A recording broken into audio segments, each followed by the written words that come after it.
É verdade que o fato de Dom Quixote ser atacado pelo moinho é, no mínimo, pouco provável.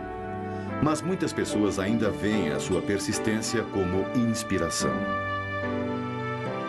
Mário Cuomo acredita que Dom Quixote nos diz para buscarmos nossos sonhos, mesmo que eles possam nos parecer impossíveis. I couldn't speak English until after I was 8 years of age. My mother and father were never educated a day in Italy or here.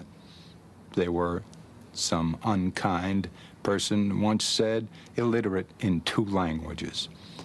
And I got to be governor of the state of New York with no friends, no money, not particularly bright either. By working hard, being lucky, being in the right place.